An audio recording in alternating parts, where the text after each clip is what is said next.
Why doesn't he want to have sex with you? Hey guys, my name is Danny and I'm your life and relationship coach. And obviously, based on the topic of this video, we are talking about reasons for why your boyfriend, your partner, your husband may not want to have sex with you. Now, I know this can be a really touchy subject. I know this is a highly sensitive subject. So I kind of wanted to just cover some of the possible reasons for why this may be happening, right? So first and foremost, the first thing that I wanted to discuss is potential health complications, right? I think so often we have a tendency of blaming ourselves for things. What am I doing wrong? Is it something that I said? Is it, the way that I look?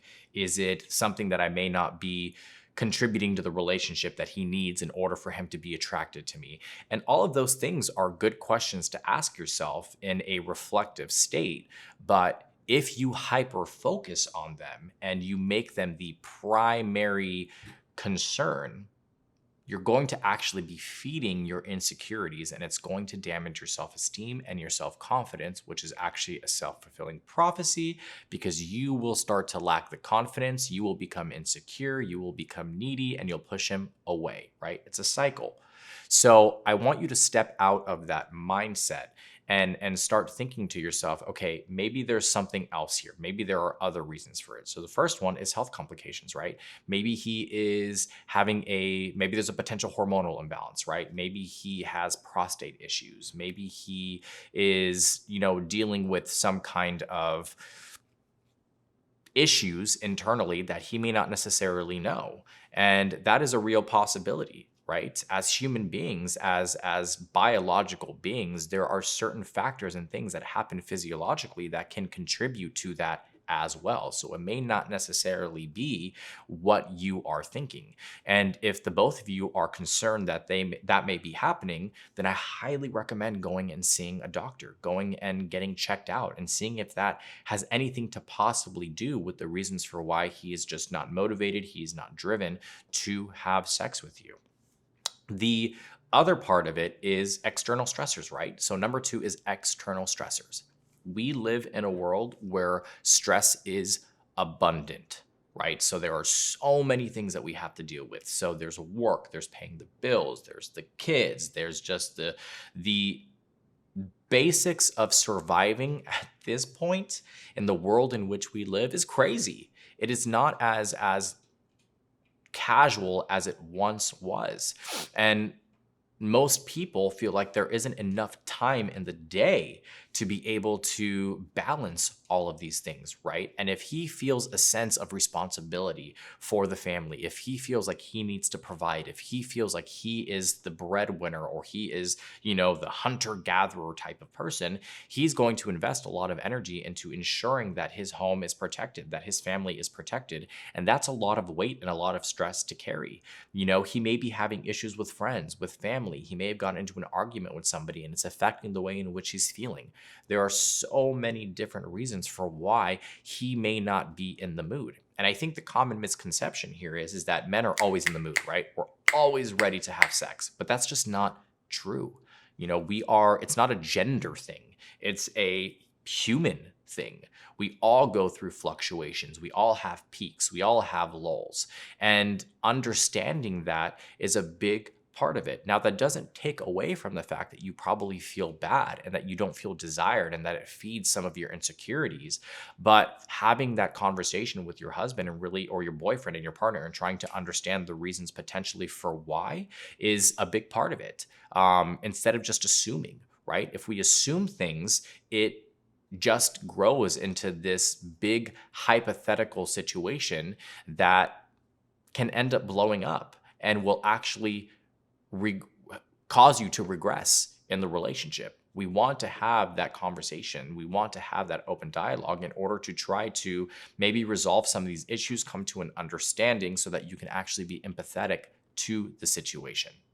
The third one is unresolved issues, right? So if there are general frustrations, resentments in the relationship, if he feels like, you just don't understand him, or you don't respect him, that you're constantly nagging him, that you're always arguing with him, that's going to affect his mood. He's not going to want to have sex with you all the time because the attraction is going to dwindle, right?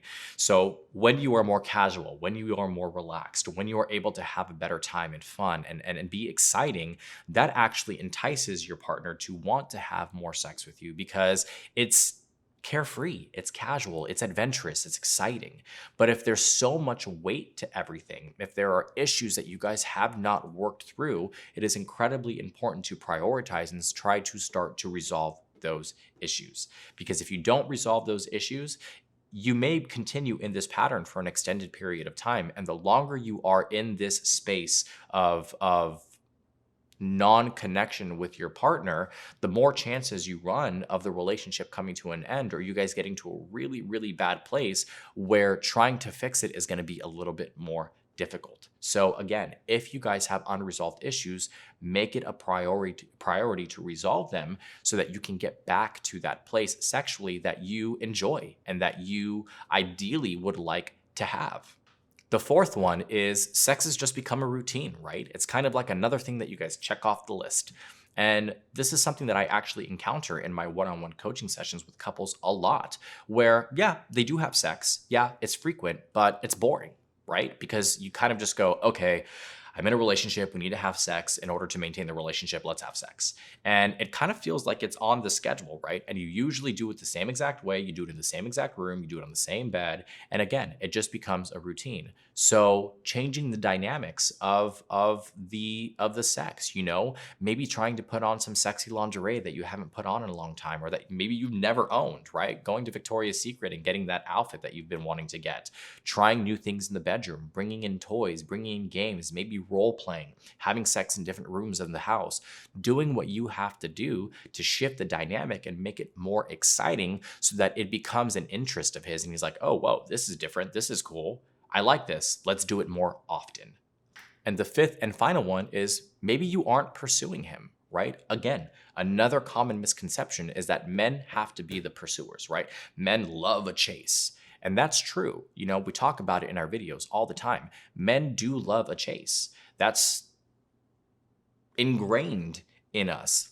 But at the end of the day, I say this all the time, even a cheetah gets tired, right? A cheetah is built to chase its prey. But if the prey runs too quickly, if it outmaneuvers the cheetah, at some point, the cheetah is going to give up because it has to conserve its energy and it has to live and survive and restore its energy to be able to catch the next prey. So if you make your partner chase too much, if you make him pursue you all the time, he's going to tire of that. He wants you to pursue him as well. He also wants to feel desired. He also wants to feel sexy. He also wants to feel like he's the only person in the world that you want to have sex with. And in order to do that, you also have to engage and pursue. Now, that doesn't mean that you have to do it all the time, but if you do it every once in a while, if it's 50-50, if it's 60-40, whatever the case may be, at least you are telling your partner, hey, I want to have sex with you. Hey, I find you so attractive that I want to be completely vulnerable with you. That is a very important part, and it's a piece that most people miss. If you guys like this video, if you related to this video, please make sure you hit the like and subscribe button down below. I love having open dialogue with people. So if this is something that you related to, if you have a question, maybe you feel like I left something out, please make sure you leave your comments down below. I read all of them. Maybe you just want a little bit more information, a little bit more detail. You can visit us at happilycommitted.com, where we have a multitude of different articles and blogs and videos related to this subject and many other subjects as well. If you want to book a one-on-one coaching session, you can also do that directly through the website, and you can book with me or any of the other amazing coaches that we have on the team. Again, my name is Danny. I'm your life and relationship coach. I hope you're staying happy and healthy, and I'll see you guys soon.